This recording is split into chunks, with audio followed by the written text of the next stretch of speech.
fictitious actor.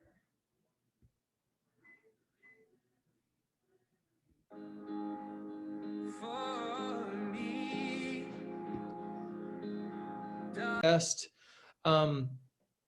kind of go through a little bit of the Canvas stuff with you so you can kind of see where everything is at, what it's going to look like, how they're going to access it, all the different places for them to be able to access it, so that then if there's questions, you can help direct them to where it needs to go. I also know that some of you are having trouble with the Canvas Parent app. I know many of you are doing fine with it because I actually can see that in my Canvas course. I can see that many of you are linked as an observer to your son or daughter, which has been great. I had to go through and redo some things again today. Canvas kind of maybe had a little reset on some things. So you might need to, if you can't get into it, just start the process over again. You should be able to, if you've logged in already, keep that same login. And I was going to hopefully show you this on my iPad, but I figured out I can't. I was trying to do this before you guys came in, but I can't figure out how to get my iPad to connect to my computer right now, and my brain hurts. So I apologize. I'm not going to be able to make it work perfectly tonight for you. So I'm going to try the best job that I can with things. So let's jump into some things and let's show you some stuff as far as what's going on with Canvas and things like that. So can you guys see my screen here? Everybody see my screen? Yep. Yes. Perfect. You can see the music there. So here's Canvas. Again, I'm going to kind of shrink this down here so that we can kind of see this. I'm going to go into the student view of it so that this is what the students see on their iPad. And I just want you to kind of see, so when you get a little bit familiar with what that looks like. The big thing is going to be the calendar, which would be down at the bottom on their iPad. And when you click on the calendar, I know this seems like a lot, but what's going to happen is only one of these will show up per hour. Does that make sense? So like for tomorrow, this says 12A, that's my 8th hour, 4A is my 4th hour, and 6A is my 6th hour. So depending upon what hour they're in, that will show up there. So it's only going to be one biology thing on their calendar. But then they should also see the 3 other classes that they're currently taking at the same time. And those should all be showing up in their calendar then for each day. So tomorrow there should be then the biology class and then whatever 3 other classes they have. Now, over on the side are going to be the links to their calendars. So there should be multiple calendars here for them to see. So like if I undo the biology one, they all disappear. So now if there was math and history and Phi Ed, and what will happen is that hopefully only their 2, 4, 6, and 8 classes, right? So their 4 classes will be showing up on their calendar. If you're finding that more are showing up, then they can go over here to the calendar and unclick that class, and then those will disappear. So if they've got like, let's say a 1st hour or a 3rd hour or a 5th hour that actually is showing up here, then they can just go over and unclick it and they will disappear because they don't need to see it. So I know this is still one thing that teachers are getting somewhat used to. I've had to change mine because of how I thought it was going to work, and I realized it wasn't. So, but they should only be seeing 1 hour on here. So when they click on it, so we'll just click on 4th hour for tomorrow, what they're going to do is they're going to click on the details where it says biology Wednesday, September 9th. And what that's going to do is it's going to take them to then my agenda for the day for tomorrow. Again, all of these links will take them into their meetings. So the biology one for 4th hour from 11 to 11:45, they can click on that one for 4th hour and it'll take them into that Zoom meeting at that time. And then I've given the agenda for what I want to cover with the students so they can kind of see that ahead of time. So tomorrow, I wanted to ask them what would be their biggest challenge and use that in the chat session. How did yesterday go? As I asked them these 2 questions and have them put their answers in the chat. Then I wanted to show them how to use Canvas. So kind of like I'm doing right now with you, how to use Notability which is an app that we're going to be using, and then how to get the assignment from Canvas into Notability to submit it back to Canvas. Those were all going to be things that I was going to show them, and there was going to be a practice assignment where they were going to do that then. So that is one way. So then if we just go back to the calendar, so that's always one way that students can find out the information will be here in the calendar. The other way that students can do things, at least get into my class, is if they go to my course, and again, this will be the home screen that they come to. What I'm doing is I'm trying to, again, and this is kind of also for you guys as well, to see like, here's, you can access my email address. There's my telephone number for my classroom, office hours I've listed there. And then what we're going to do is my office hours from 8 to 10, this is going to be a Zoom link where students can then come in and get help. The district is not allowing us to do sessions one-on-one with students, and I mentioned that to you last week. So what we've done instead is I'm going to be hosting Zoom meetings with the other biology teachers from 8 to 10. So we can have 2 teachers in with 1 student. So then therefore, this is kind of be like a come and go. If students have questions about something that was done the night before in class, or they're having questions about the homework which was given after class, they can come before school starts from 8 to 10 and come into this Zoom meeting and get help from teachers, whether it be me, it might be Miss Klepper, and also could be Mr. Manzan. We were going to be taking some turns of as always having 2 teachers in this, but we're able to help any students then. So this is a great time. It's one of the things that I'm going to be really stressing with the students tomorrow is that if they've got questions, this is the time to be able to get the help. And they can then come into this Zoom meeting and ask their questions and get their questions answered and then just leave when they want. So they don't have to stay for the whole thing. It's just a drop in and pop out type of thing. But we're really going to kind of stress that when students have questions, they need help, either doing it through an email, or if they'd like to do this quote unquote, you know, face-to-face thing like we're doing now, that this 2-hour chunk in the morning before school starts would be the best time to be able to do that. And then students can also then access the Zoom links then here. So like this 4th hour Zoom link is an active link that they can get into the 4th hour Zoom meeting with. There's the 6th hour meeting link and then the 8th hour meeting link. And then there will also be some after school study sessions or support sessions as well. So from 3 to 4, remember, students will be choosing whether or not they want to do a test or a project for their summative assessment for each of the 3 units. For the ecology unit, which will be starting on Friday, then the DNA unit, and then the genetics unit last. They can choose whether or not they want to take the test or do a project. And then subsequently after school that same day, if they're going to be doing the test, they can click on this link and get help also from 3 to 4 every day. If they're going to be doing the project, they can click on this link and get help on working on their project each day. So we're really trying hard, and there'll be 2 teachers for the formative test. That will be Miss Klepper and Mr. Manzan will be helping with the formative help. And then myself and Mr. Bruss will be doing the project help every day. So we're really trying to provide students with this time to be able to get the help which we know that they're going to be needing each day. Both trying to do it in the morning before school starts, like finishing up an assignment, getting caught up on what was covered the night before, asking those clarifying questions. And then, you know, once again, after school to be able to say, okay, now I need help on this, which is going to be my next step in the process. So really trying to make sure that students are getting that. So all of these links can be accessed right from my main page then. And they really won't be the morning session here and the afternoon session won't be in the calendar. They'll just be here. And that's the only place I'm going to put them because I don't really want the calendar to get overloaded with links. So I'm hoping that kind of helps. You know, one of the big things, and I'm going to stop sharing so I can see all of you as I'm explaining this to you, the message which I'm really going to try to hit home tomorrow with them, and which I'm trying to hit home with you guys today is, you know, asking for help.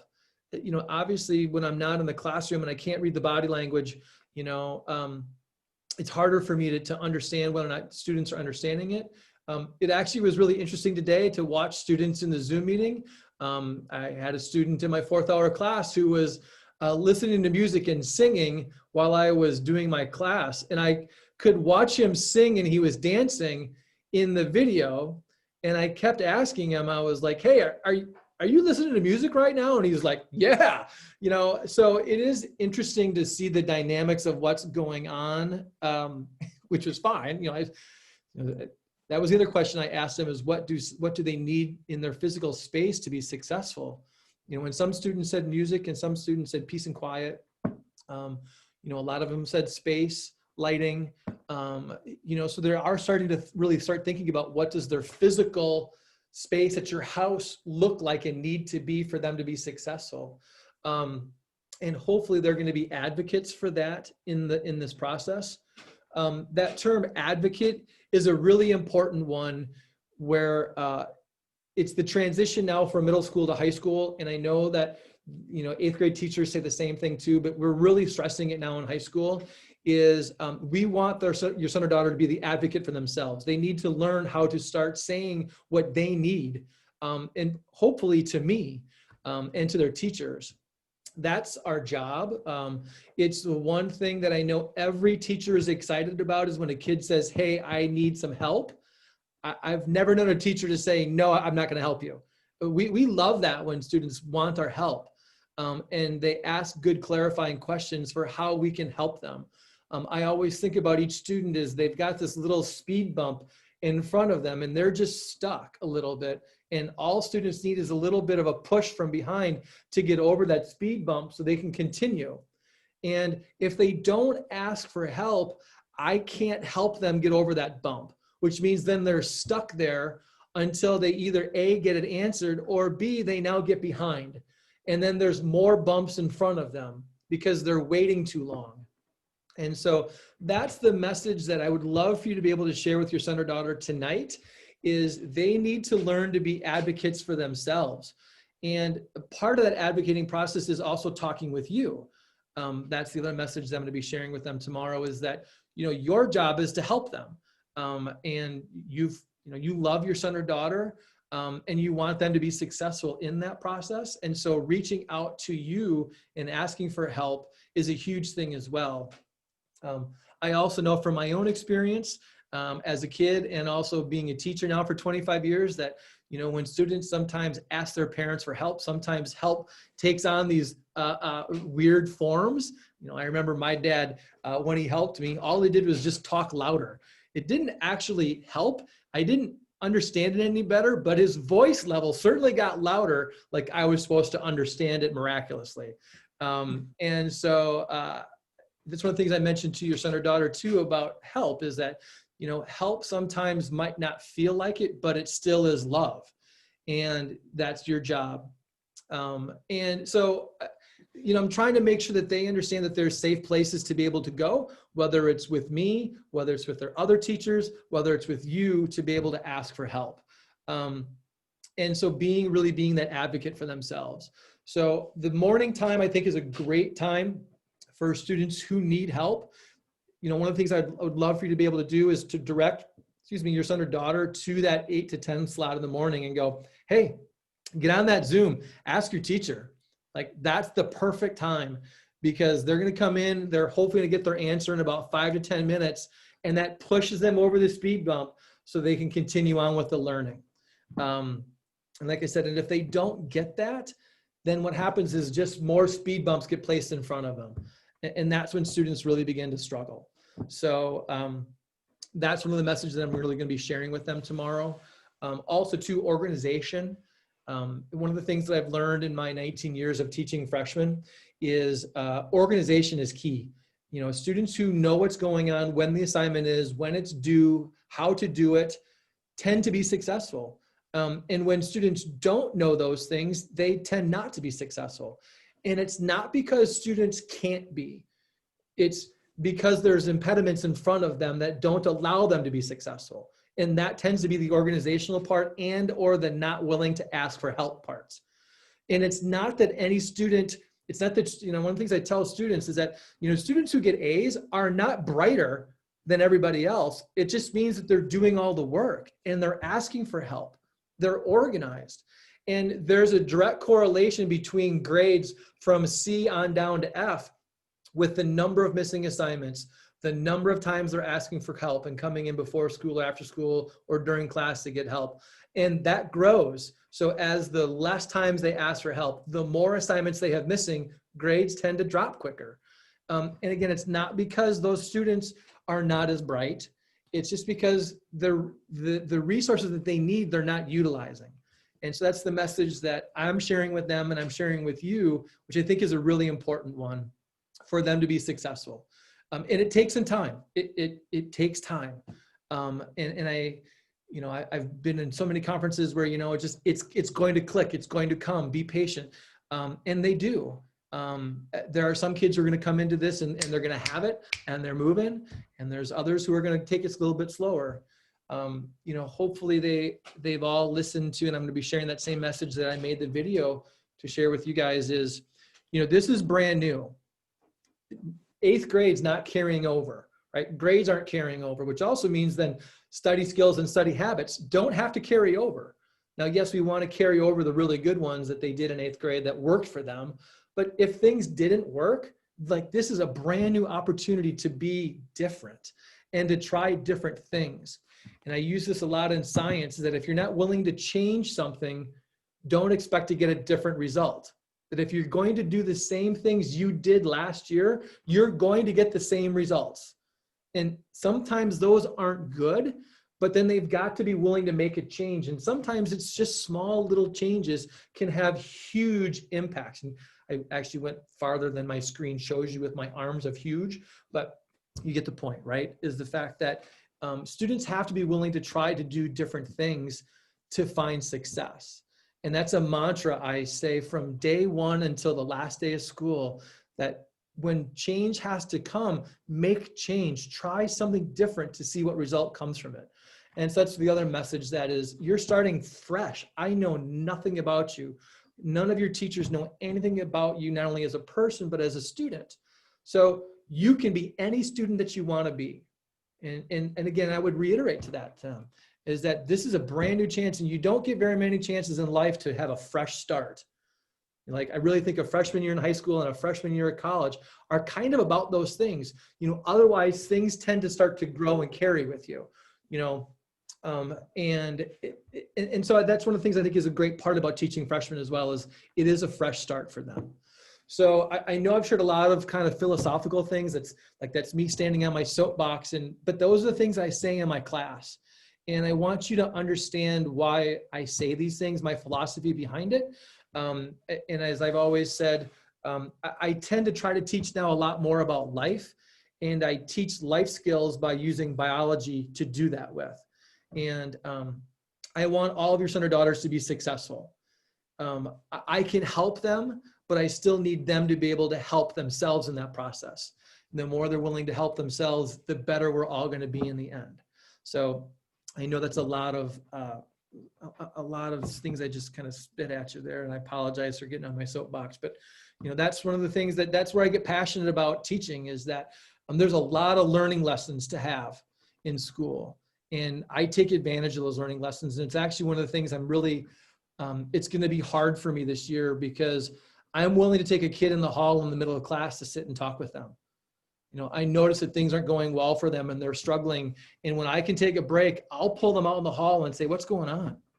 Like, tell me what's going on with you. What's troubling you? Why are you stressed?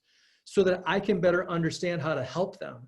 And that's one of the things that I'm really disappointed about and frustrated with this process, that it's hard for me to do that now, to make that individual connection where you can connect with the kid.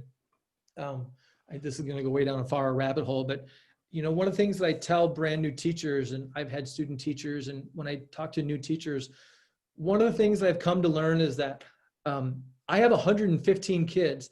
It's really hard for me to make an impact upon 115 kids in one day. But if I can make an impact upon one kid every day, I have 180 days to make an impact upon one kid. And when that moment presents itself, I've got to be ready to just be able to say the right thing at the right time, to be able to listen to them and understand what they're saying, to be empathetic, and to be able to be comforting, challenging, whatever it might be in that moment, so that it makes a difference to them. And that's how I look at education, is that if I can make a difference to one kid, then I've done my job. Like today, it was, I think it's Sarah Lee. It's her birthday today. So we sang happy birthday to her in class today. And she had a smile on her face the whole time of class. It was great. She kept putting things into the chat, and it was awesome.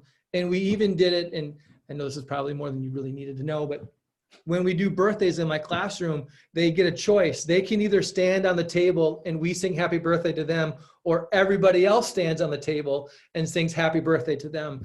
And because we couldn't all stand on tables, I was afraid the tables might break at your house. So Sarah stood on her table and we sang happy birthday to her. And that was the highlight of my day today, was to see her face light up on her first day of school, on her birthday, that we sang happy birthday to her. So it was a cool thing. Wow, I took a left and a right, and I don't know if that's ever going to come back. But so let's see, what questions do you have? That's kind of like the nuts and bolts about Canvas. Really, there's more to it where they can turn in the assignment, and I made a video for that, and I'm going to be showing that to the students. It's a little bit harder to show you, but what questions do you have about Canvas that I can help you with right now? Hey, Matt, quick question first about the 8 to 10 morning hours. Yep. Can you just remind us all again, is that just for your class, or is that something all the teachers for all the classes are doing? So we're combining teachers because of the fact that while I would love to be able to do one-on-one sessions with your son or daughter, we're not allowed to do that. So in order for us to do that, we can do 2 teachers per 1 kid.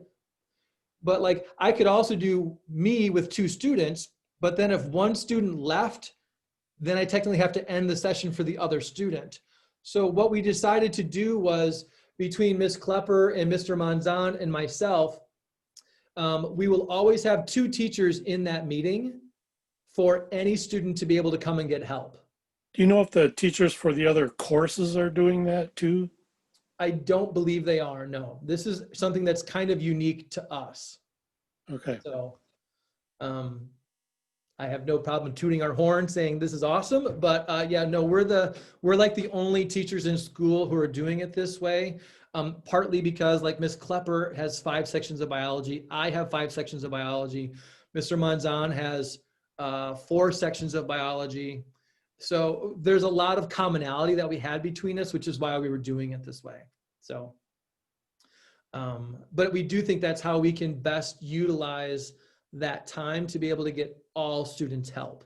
So whether I'm there that week, because we were going to do, between the 3 of us, you were going to get 2 weeks on and 1 week off from that 8 to 10. So even if I'm not there, Ms. Klepper, Mr. Manzan know the curriculum and will be able to help your son or daughter as well.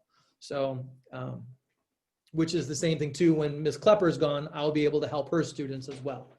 So we're all trying to look out and help each other in the process. So.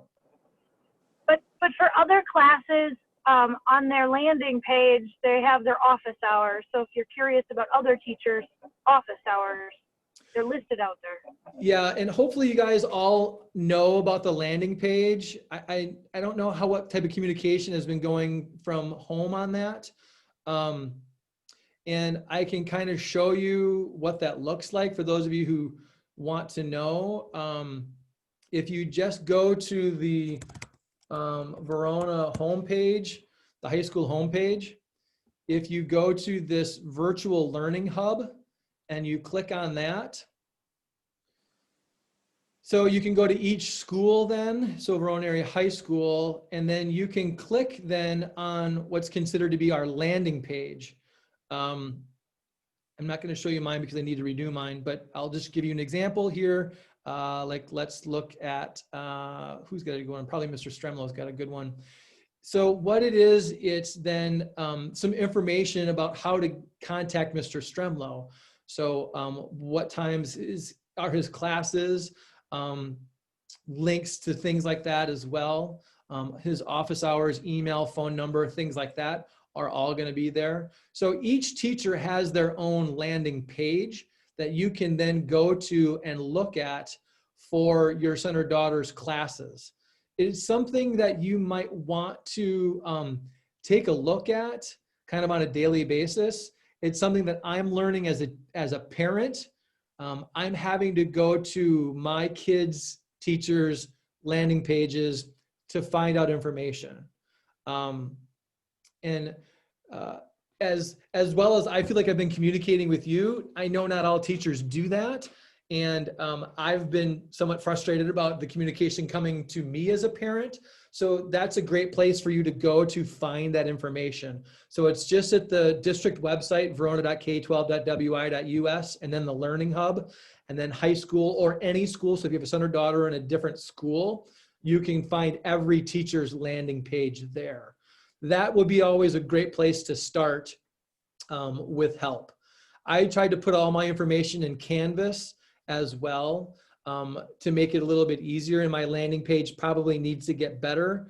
I'll be honest, I'm not trying to throw things under the bus, but when we had to make our landing pages, it wasn't quite clear what we were doing with them or why we were doing it. So I didn't make mine very well, I'll be honest. So I need to go back and fix it. So there you go. There's a little bit of a scoop there. So, but hopefully more teachers have got some things a little bit better and laid out for you. So thank you for letting me know about that one, Rachel. I appreciate that. That kind of clicked in there. So wasn't my plan for tonight, but that was a good thing. So what other questions do you have so far on things? My daughter is in your 6-hour biology class today and said she could not get into Canvas through the links. Zoom links. Through the Zoom link. She Canvas. said she would click on it and it said you were already in another Zoom. You had to wait for that person to get out. So she was only able to get in through the email. She's only able to get in through the email? Yeah. Which is interesting because the email, the calendar, and the homepage are all the exact same link. And that's something that we've Could have been heard from timing. other teachers. Yeah. So that's one of the things that we kind of want to start trying to figure out tomorrow, as far as if they're having trouble getting in, where are they going? So that's a good thing to know that she was having trouble from the Canvas homepage, right? Yes. But she could get And the calendar. What's that? And from the calendar. Both of those didn't work, huh? Right. Okay.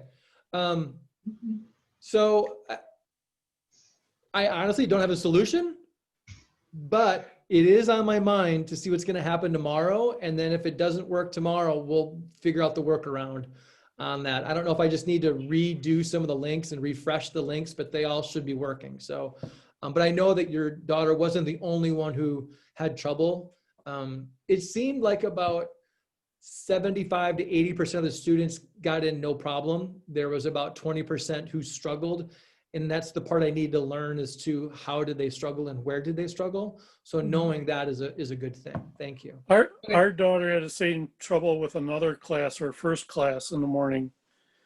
Yeah. She had to go in through the email link. Yeah, the morning, like I said, the morning was a lot of trouble with some things. And so I'm hoping that tomorrow things will go smoother. So if she doesn't get in, if anybody doesn't get in or has trouble tomorrow, I'm going to tell them to email me so we can start to see what's the commonality between those and figure out where the problems lie. So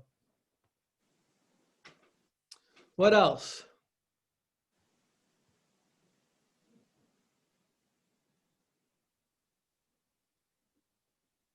Geez, you guys are good today. This is easy then.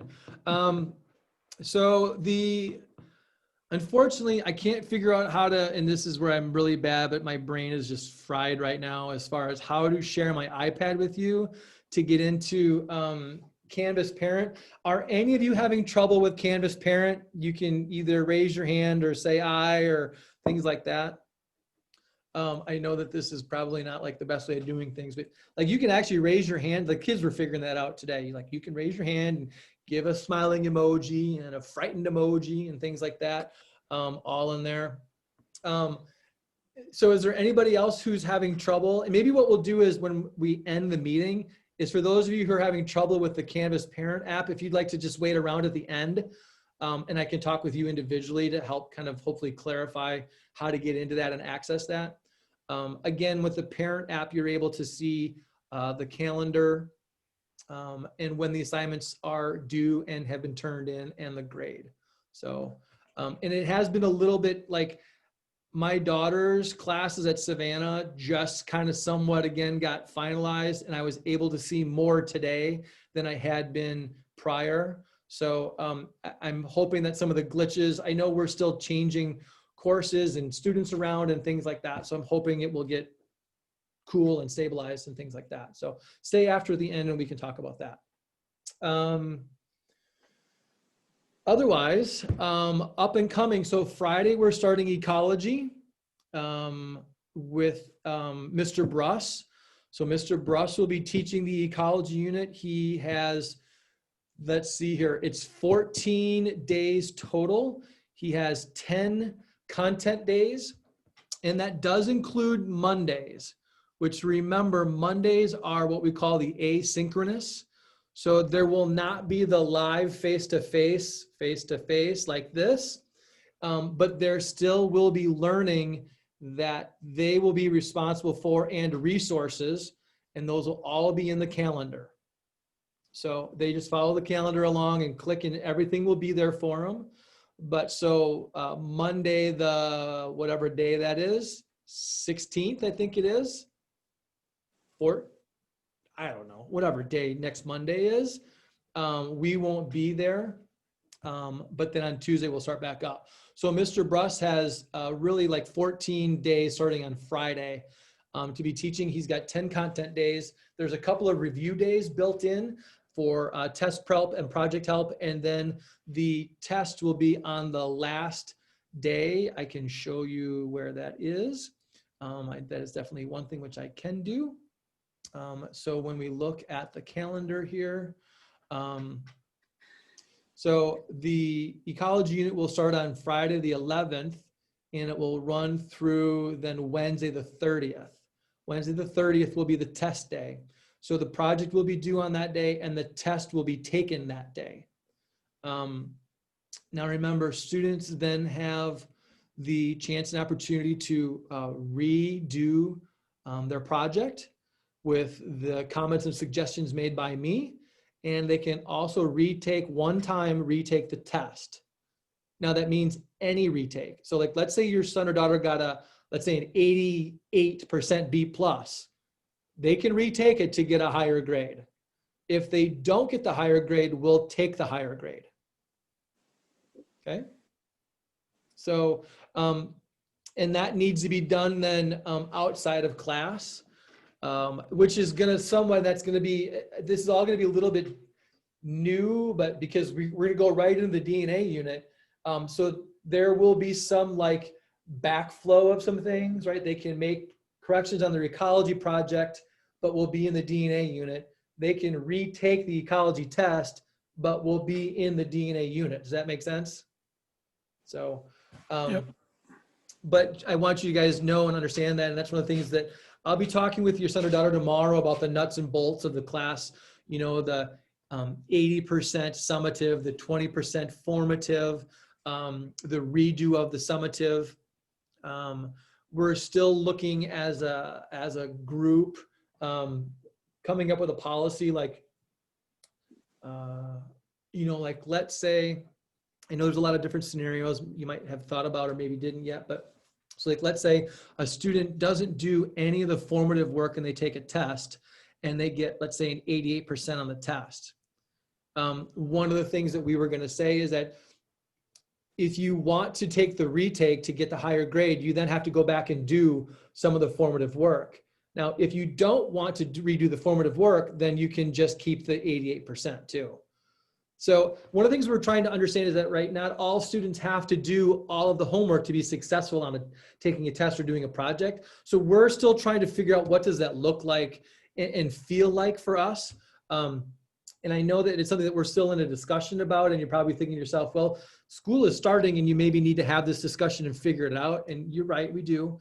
And that's something that we will hash out before the test comes and things like that. So and I will keep you up to date on that, but I just want you to think about, it's one of the things that we are thinking about is, not every kid has to do every assignment to be successful on a test or a project.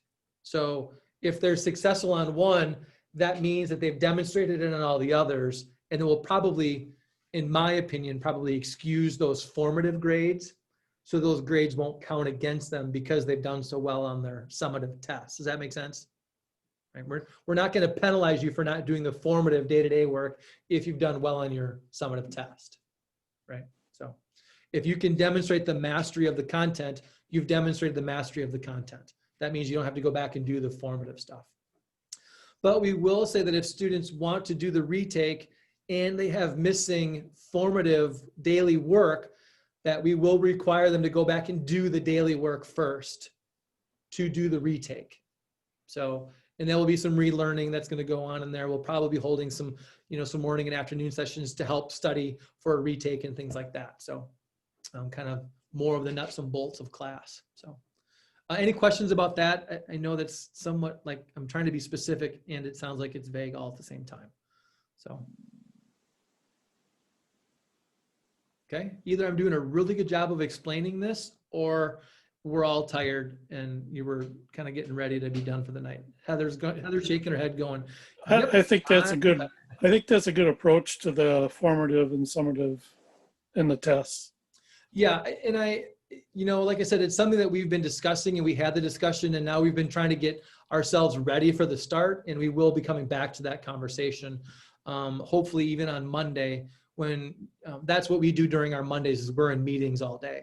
So that's one of the things that we'll probably be discussing as a team then is what does that look like? So other than that, I mean, I really can't think of more. I'm trying to lay out for you the game plan of things, where you can find everything, what the calendar is going to show you, all that stuff. So I'm trying to make things as easy for you to be able to do and see to be able to help your son or daughter. I mean, that's part of the reason why I'm doing this is so that everybody's on the same page and knows what's going on. So any questions for me?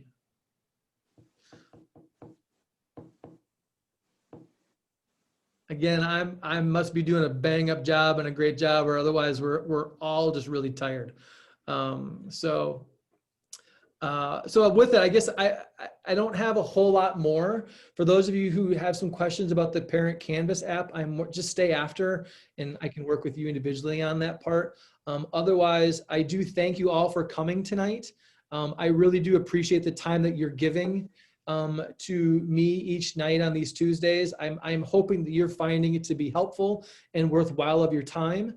And if you're finding it's not, then please tell me what you need so that I can make it more worthwhile for your time.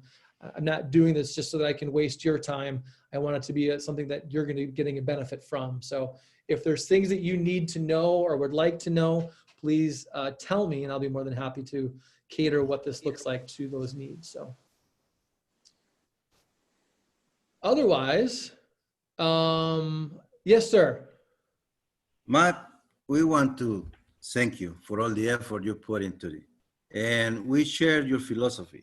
The change is not in the same place. You have to move. And just a comment for the students who need attention and dance and all that, I guess it's a good opportunity for other students to focus on what they are doing. Mm-hmm. Well, and that will be the other thing, and thank you very much for those comments. I appreciate that. One of the things that we will be talking about with your son or daughter is like our quote unquote norms. What does being in a Zoom meeting look like? When you have your camera on, what does that look like? I told them today, if you've got to go to the bathroom, just turn your camera off and go. Like, just, don't make it a big deal. But the funny story was, so today, first class, 4th hour, it happened. We were going around and doing our introductions, and I don't even remember her name, which is probably a good thing. She was a little anxious and nervous about talking, and even more anxious and nervous about doing the virtual learning. And she did a great job of sharing that, and I was really appreciative of the time and her putting herself out there about being anxious and nervous. But then she forgot to she forgot to mute her microphone. And as soon as she got done, she told whoever was in the room, she goes, "And I got to pee." And I was like, awesome. So I hit the mute button on her microphone and I was like, oh, and I even said that, like, okay. And another student caught it and I could see her laughing. And I'm sitting to myself going, you know what? This is the very first day, very first class, and I've already had a student say they've got to pee. Like, this is awesome.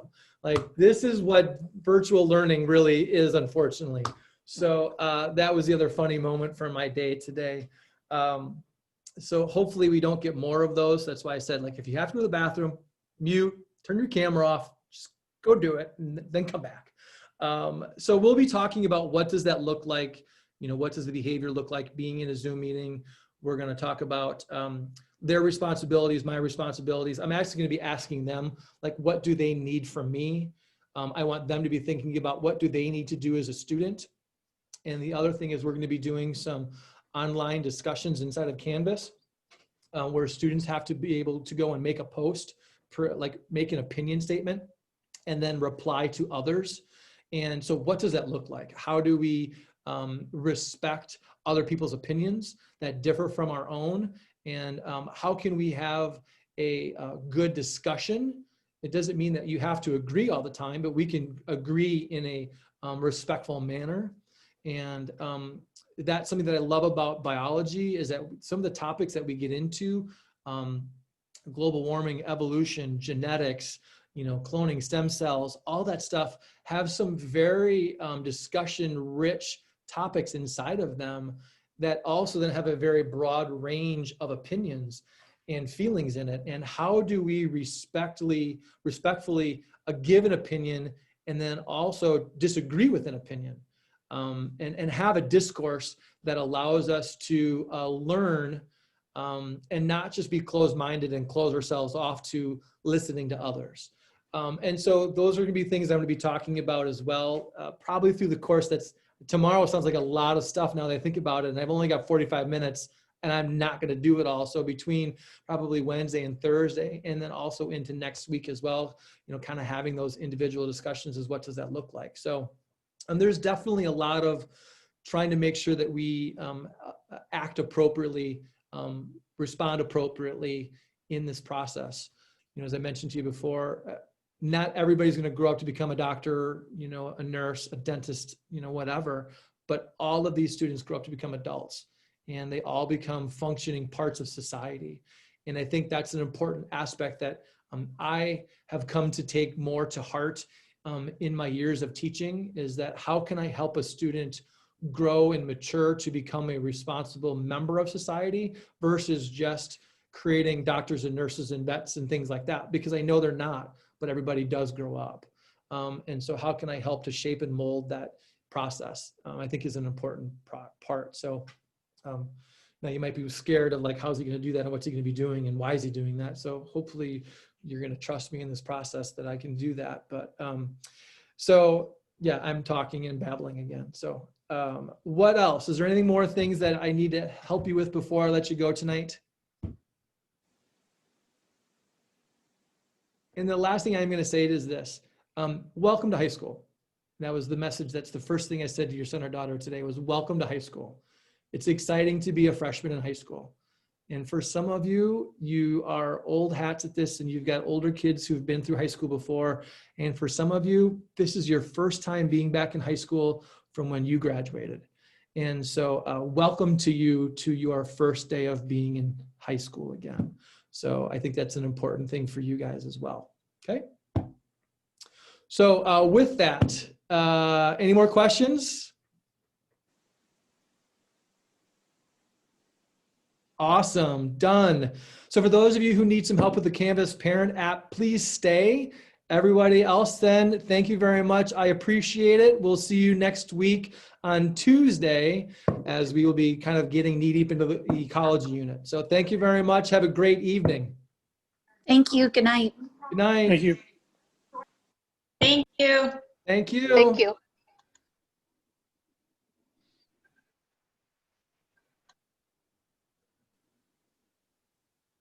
All right, so is this the group that needs help with the Canvas Parent app? My question might just be a matter of having the system catch up. I'm not sure. My calendar for my kid is not showing her events, but if I click on the calendars on the right, it shows all of her classes are checked And this is on your app, right? on the parent app on my iPad, yes. Okay. Let's see here. And I wanted to see, because I have my daughters on mine too. So let me take a look. Where am I at here? Does the same thing with my other kids, so. Oh, that's interesting that I got to keep doing this. So is anybody getting somewhat tripped up at the beginning part as well, where it says find the school? Are you getting tripped? Is anybody getting tripped up there? Okay, so can you see this? Okay, so when you get to that point, just type in VASD when it says find my school, and then you're gonna click on, and it's gonna say Verona Area School District Parent.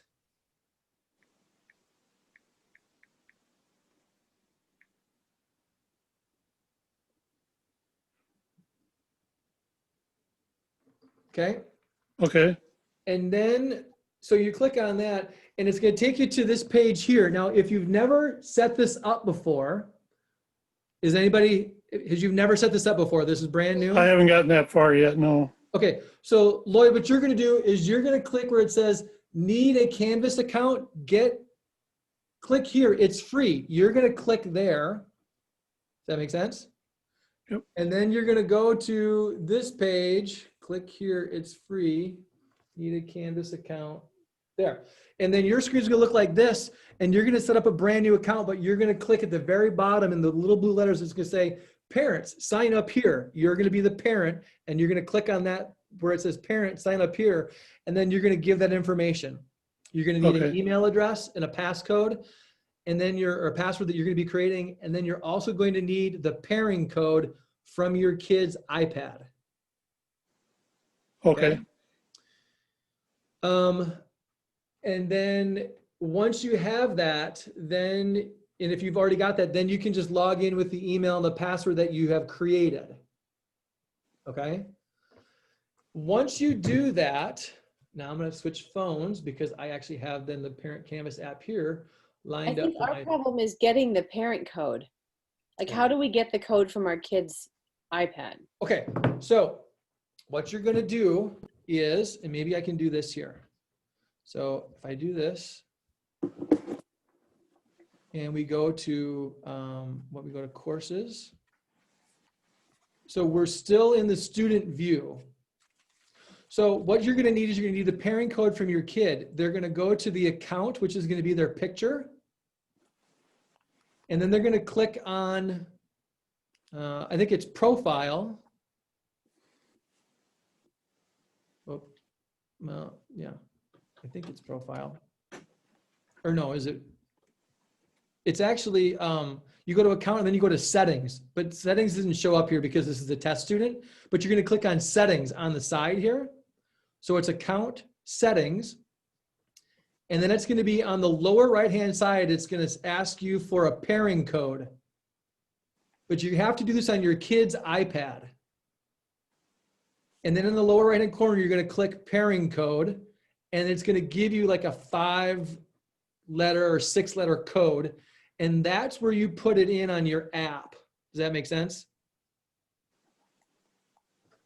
Say that one more time. You have to look up the pairing code on your kid's iPad? Yep, so you're gonna take your kid's iPad, and when they're in my class, you're gonna click on their account, which is gonna be their face. So you're gonna go account, and then you're gonna go to settings. Settings didn't come up here, but you're gonna click on settings. Uh-huh. And then one of the options, and I think it was over here in the lower right-hand corner, was parent, it was like pairing code or parent link code or something like that. And then you're going to click on that and it's going to give you the code and you're going to put it in when you do your startup page. Okay. Does that help? Yeah. I think it says pair with observer. Yeah, pair with observer. That's it. Okay. So that's what you're going to do is you're going to pair with the observer and it's going to give you the code and you're going to put that code at the very bottom. So when you get to the part where you're saying, I'm a parent and I'm going to sign up for the account, you're going to do your name, your email, your password, and it's going to say student pairing code.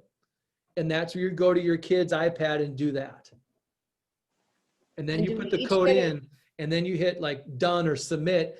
And then what will happen is it will show up then. So it's going to show up like this. This is my daughter's. So the Canvas account looks like this on the parent app. These are my daughter's classes. And then down below, it gives me the calendar view so that I can actually see the calendar as well. So, yeah. Does that help? Yeah, that'll help, I think. Okay. And do we each get a code that's different from, like, do what myself or my husband have a different code? Correct. Okay. Well, so actually, no, I everybody think it's the can go in. same. It's actually the same code. So you can have multiple parents use the same pairing code to observe the same kids. Does that make sense? Okay. Yeah. Actually, Matt, I thought I read that the pairing codes can only be used once and you have to generate a new one. And they also expire within 7 days. Okay. Thank you for that clarification then. But then you should be able to get then 2 different codes. Yeah. So maybe once the code has been used, if you go back and do it again, you generate a different code. Yep, that's how, yeah. Okay. Yeah. So yes, you could have 2 different sets of parents on 2 different devices observing the same kid. And then the other nice thing about it, quite honestly, is like when you play around with it, is it manage students? No, that's not it. You can go to, where is it? This is where I'm really good here. And I'm like totally like being like the good one here because I don't really know what I'm doing because I've never used this before. But you can go to, where is it? How do you do, oh, the alerts.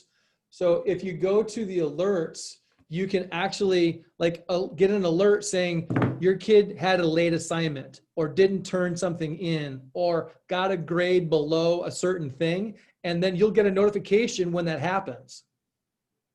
It's actually one of the nice features about it. So.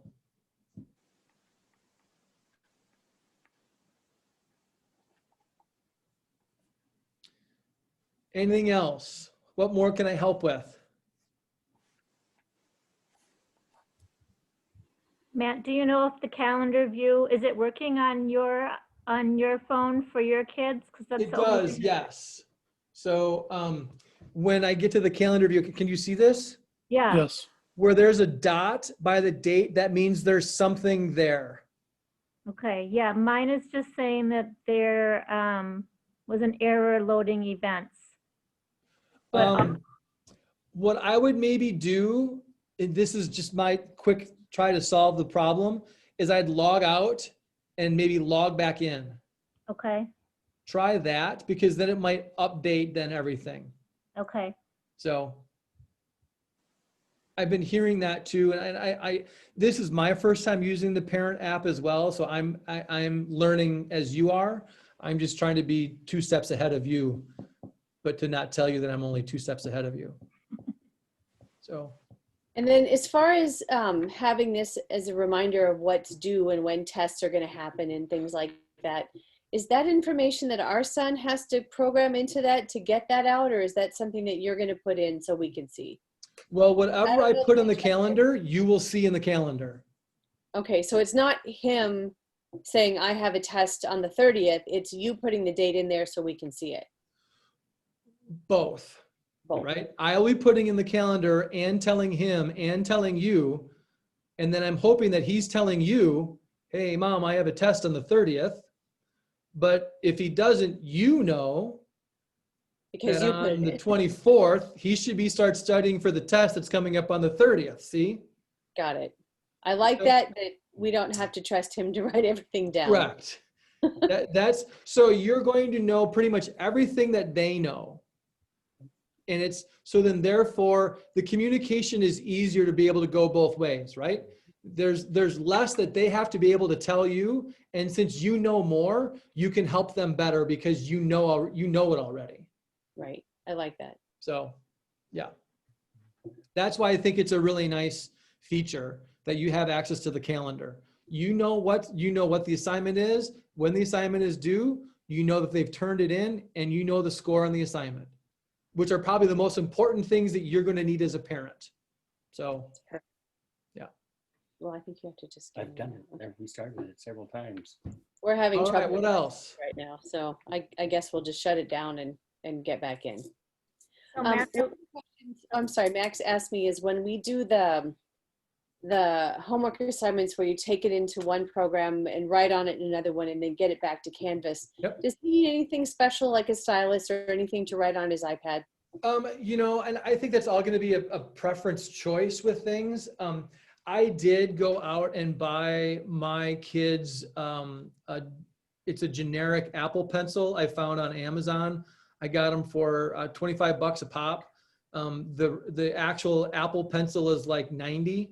So I got a knockoff one on Amazon. It came today.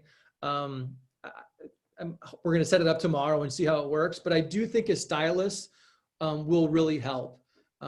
Us as teachers are getting one. The science teachers are getting one because I wanted one to be able to use with my iPad. So being able to write, where a lot of kids will write with their fingers, that just being able to have a pencil in hand that is the size, the weight of a pencil. It's also got a really narrow tip on it. So it's a very detailed pencil, I think will help. So, but again, that's kind of preference. So I'm not saying you need to go out and spend money. That's not what I'm saying at all, but I'm letting you know that that's what I did as a parent. I did that for my kids. So,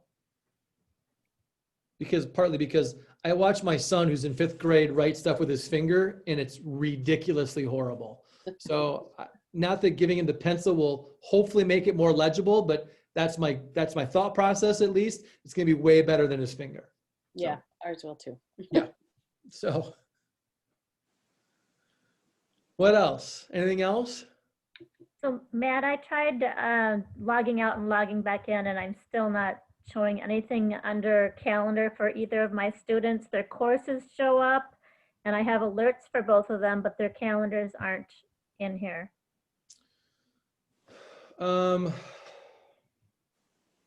Okay. If you go to my class, click on biology, what happens? Oh, hold on. Under Just curious. courses? What's that? Under courses? If you go to courses and you click on biology, what happens? What do you see? And I have a bunch of practice 1, 2, 3, 4, 5, ecology unit test, practice Okay, so you assignment. see all the assignments, right? Yeah, Do you see a due date underneath the assignment? it says no due date and not submitted. Okay, One of them says practice assignment due tomorrow at 11:59 p.m. correct. That's what I'm giving tomorrow. That's a practice assignment. Okay, yeah, that's the only one with the due date so far, I think, on my Okay. end. Huh. Okay, I might need to talk with Canvas tomorrow and find out a little bit more. I apologize that I don't have an answer Okay. for you. So, I know it syncs at midnight, so I just wondered if that would, because they were having issues today, or was that just the internet that was having issues? it was just the internet. It wasn't as much Canvas, but it could. So we'll see. Hopefully, as we get to the point where we're settling down now a little bit more with students and transferring classes and stuff like that, that might help. I don't know, but it's one of those things where I probably need to talk to Canvas directly and figure out what's going on with that. So, Okay. Yeah, the emails I saw mentioned Google and securely having issues. correct. I don't know if that interacts with Canvas in any way. Securely does, just because every time they want to get into Canvas, Securely has to work. And And it's something that I even find on my computer is that, like, let's say they want to use an app, like Zoom is a great one. Like they click on Zoom and nothing happens. What's happening is the filter securely hasn't started. It hasn't been turned on. So what I have the kids do is just go to Safari and do a search for cats or anything simple, that's easy to type. And then what happens is the securely will turn on, and then they can go back to that app and it should work. And that might have been one of the things that happened this morning, maybe, is the kids' iPads securely wasn't working at the time, which didn't allow them to log into the Zoom meeting. It's one of the things that, because it's frustrating to me on my iPad that it's the same way too.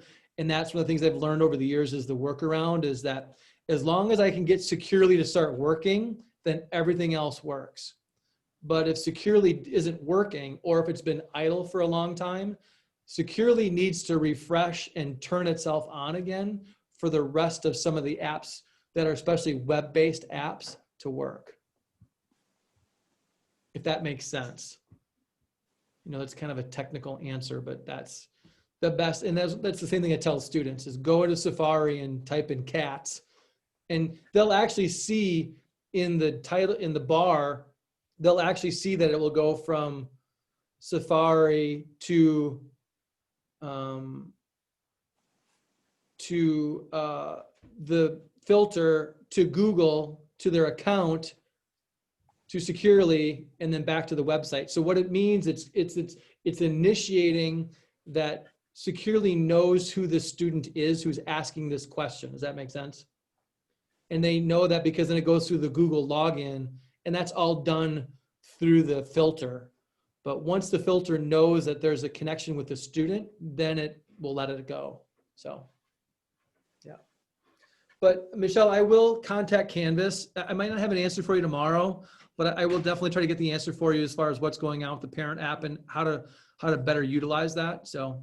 Okay, and part of me just wonders if it's a glitch that needs to be worked out just with time or something. I don't know. It could be. I know it's probably not the biggest priority for Canvas, but it's something that if I ask some of these questions, I can definitely get some answers. They're actually, Canvas is very good with their support. It's one of the things that I really like about their company. They're based out of Salt Lake City, and they're a very good company to work with. They're very responsive to their clients' needs and questions, parents, things like that. Like you can actually contact them directly. And there's a lot of resources out there that Canvas has. Like if you just do a search, Canvas parent app, it'll probably come up. So, but I will contact them and figure some things out for you. Okay. Okay. Anything else?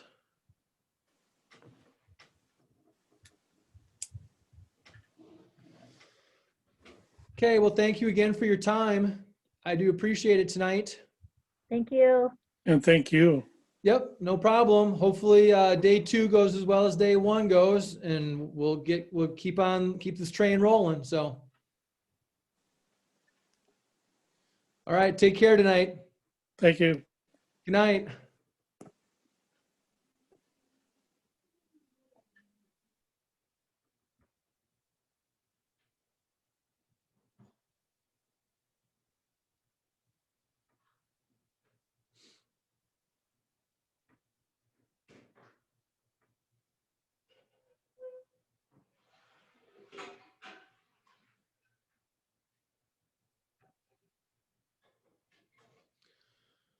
Okay.